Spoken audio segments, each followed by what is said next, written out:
Estamos de volta com o Hora da Saúde de hoje, uma produção do Hospital de Amor. Eu continuo com o Dr. Marcelo Gobo Júnior e hoje nós estamos em um papo detalhado sobre o esgotamento emocional. Dr. Marcelo, como saber a hora de procurar por ajuda quando falamos em esgotamento emocional? O quanto antes a gente puder procurar ajuda, melhor. Se a gente puder procurar ajuda preventiva, melhor ainda. Prevenção melhor ainda mesmo. Exatamente.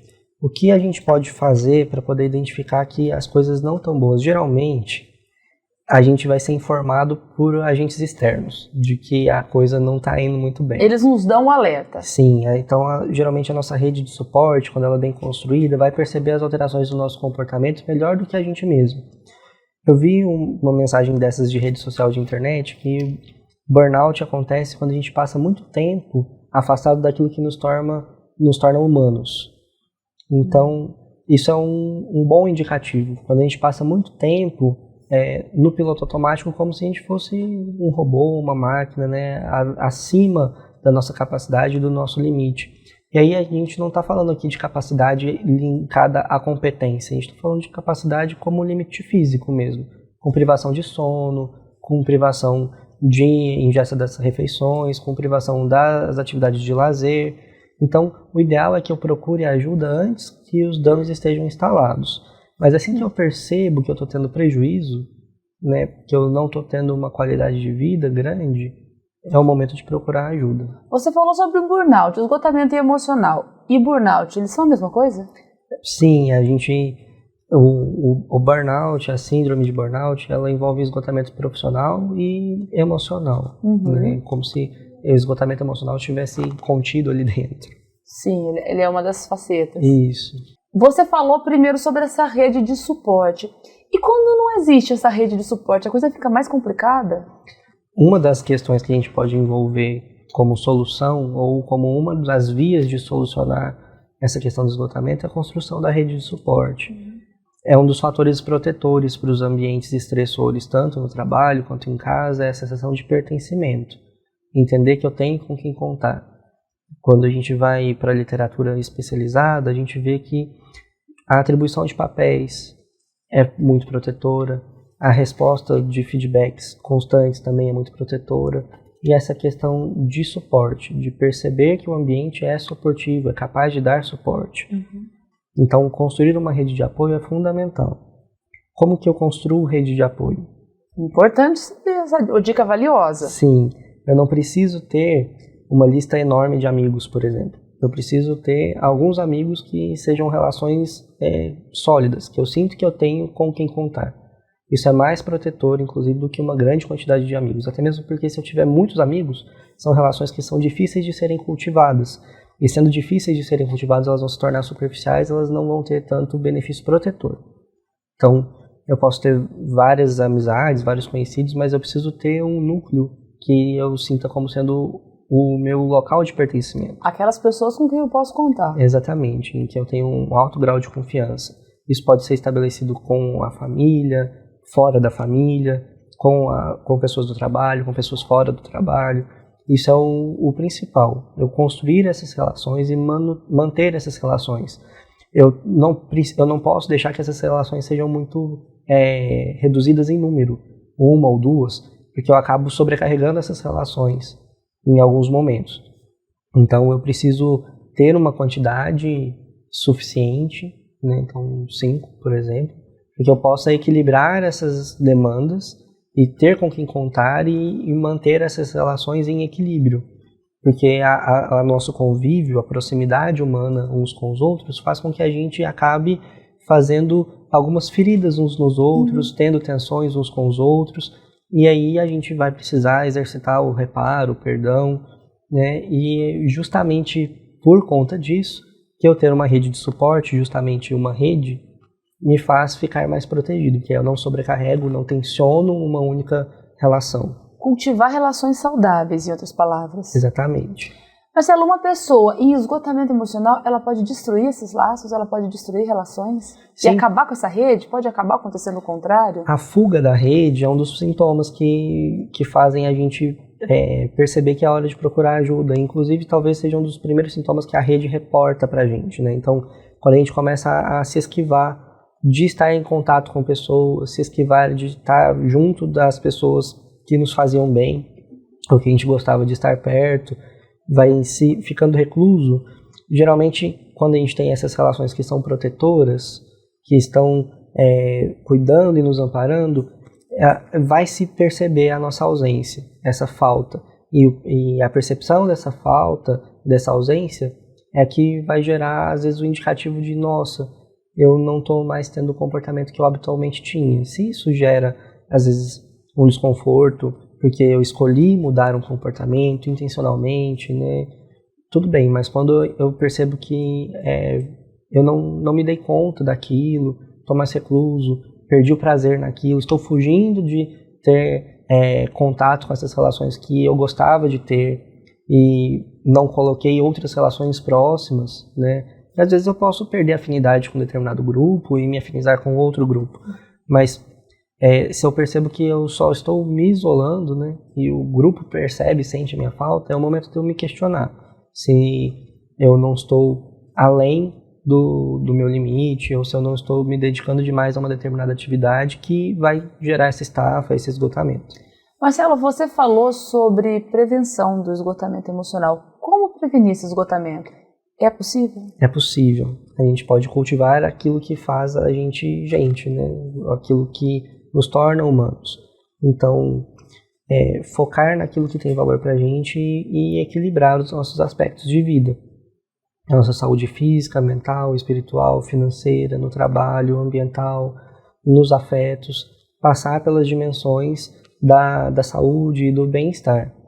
Eu preciso equilibrar todos esses pontos. É difícil achar esse ponto de equilíbrio, mas ele é possível, né? Eu, às vezes, posso ter momentos de maior estresse sobre um desses pontos e momentos de menor estresse sobre um desses pontos, mas tentar equilibrá-lo sempre, né? Olhar para a minha saúde como um todo. Isso é o principal fator preventivo. Então, dentro da saúde física, uma alimentação saudável, atividade física, são coisas que a gente, de senso comum, já sabe. Já faz o corpo se sentir bem, já exatamente. Ajuda na mente. Cuidar do nosso sono, da nossa ingesta de toxinas, né? Aquilo que vai ser o pilar do nosso estilo de vida. Preservar as nossas relações. A gente já comentou aqui em outros programas que as interações positivas e os afetos saudáveis, eles são mais protetores cardiovasculares, por exemplo, do que a cessação do tabagismo. Que quer dizer que o número de interações negativas com as pessoas que são próximas a mim maior me aumenta o risco de infartar mais do que se eu fosse tabagista. Marcelo, você falou um pouco no segundo bloco sobre tempo, né? Sobre o tempo em que eu fico estressado com algumas relações, algumas situações, mas eu ainda fico muito nessa dúvida sobre como diferenciar o cansaço comum do esgotamento. Porque às vezes a gente fica cansada por muito tempo. Às vezes esse cansaço se mantém, mas e aí? É esgotamento? Quando é? Quando é um, quando é outro? O cansaço, ele passa quando eu entro em contato com atividades que me são regenerativas. Tem que ficar atento a isso. Sim, então, por exemplo, quando eu gosto de pintar, ou de cantar, ou de assistir a um filme, e isso é uma atividade de prazer para mim, e eu faço isso e saio bem, e eu estou passando por um momento de maior estresse, passo por isso e saio bem, tudo bem. O problema... Gosto de viajar para determinado lugar, vou para lá, um fim de semana saio renovada. Isso. E aí tá tudo certo. O problema é quando eu passo a fazer isso e não tenho essa sensação de que eu recarreguei as energias, de que eu não recarreguei a bateria. Isso é onde começo a ficar preocupado e entender que algo não vai bem. Esse é um grande sinal de alerta. É um grande sinal de alerta. Eu vou perdendo o interesse, eu vou perdendo a minha capacidade de me refazer com as atividades que são habitualmente prazerosas ou que me levam para locais internos de recuperação e de paz, de tranquilidade. A gente usa um estado, um nome para isso, que é estado de flow. Eu vou perdendo esse estado de fluxo, né, flui naturalmente aquilo que é o meu maior talento, a minha maior força de caráter. Dentro da psicologia positiva a gente usa essa expressão, né, as nossas forças de assinatura e as nossas forças de caráter, que são as nossas virtudes. Então eu perco isso. Eu não consigo me regenerar a partir dessas experiências. É bastante grave isso, que mostra sintomas instalados, cronificados, e é um momento em que eu preciso de ajuda da minha rede de suporte e interno, né, da minha própria força interna, para poder sair disso. Marcelo, como eu posso oferecer ajuda caso eu identifique alguém da minha rede de contatos que está passando por esgotamento emocional? Percebi isso, tudo que você falou, percebi em alguém, como é que eu posso ajudar essa pessoa? O melhor jeito é mostrando essa mudança de comportamento, né, e questionar gentilmente se a pessoa percebe, se ela tem consciência disso. Então, olha, Glaucia, eu percebi que nos últimos meses você tem ficado mais distante, a gente costumava fazer aquela atividade juntos, a gente costumava jogar juntos ou ir ao parque juntos, e aí, de repente, isso mudou. O que está acontecendo? Você está passando por algum momento difícil? Eu posso te ajudar de alguma maneira? Assim, a gente já vai começando... Da abertura. Você gostaria de falar sobre isso? Né? E é importante, às vezes, a gente até pedir permissão para poder dar o feedback. Olha, Glaucia, eu gostaria de falar algumas coisas, eu posso? Você me permite? Eu estou preocupado com você e acho que seria bom a gente conversar. Tudo bem para você se a gente conversar sobre isso? Isso já te convida a ficar receptiva para isso, porque às vezes eu posso oferecer ajuda e isso até ser visto como uma crítica, né? Então, a melhor maneira de fazer é dessa forma, não violenta, né? Então, perguntar se eu posso oferecer ajuda, se a pessoa gostaria, né? Se ela te permite isso, para você respeitar o espaço do outro com autonomia, trazer conexão, né? Isso é por si só terapêutico, porque a pessoa vai percebendo que tem com quem contar. A partir do momento que eu falo sobre isso dessa maneira, eu já estou mostrando que a pessoa tem com quem contar, que é um dos principais fatores protetores, como a gente já comentou. Ter com quem contar, ter uma rede protetora que realmente ampare a pessoa nesse momento, evita que a pessoa procure ajuda profissional? Não. Ou é importante que tenha as duas coisas? São funções diferentes, né? Enquanto a rede de suporte ela vai te oferecer o espaço para que você exercite e viva aquela experiência e se beneficie, não adoeça, o profissional ele vai te orientar em relação às estratégias para poder alcançar isso, e aí vai depender também do meu grau de lesão por conta desse estresse, desse esgotamento. Às vezes eu vou precisar de ajuda farmacológica, o profissional vai me ajudar com isso. Às vezes eu vou precisar flexibilizar crenças e trabalhar valores, porque eu já introjetei muito a minha necessidade de produção e de não merecimento do lazer, por exemplo, ou de me sentir culpado por não estar produzindo ou trabalhando. E aí eu vou precisar da ajuda do profissional para isso. E são questões que são muito diferentes. Um amigo pode fazer uma boa escuta e uma escuta qualificada, mas isso não é psicoterapia, né? Enquanto o profissional ele vai usar a escuta como uma ferramenta para promover uma reflexão e uma tomada de consciência de algumas coisas.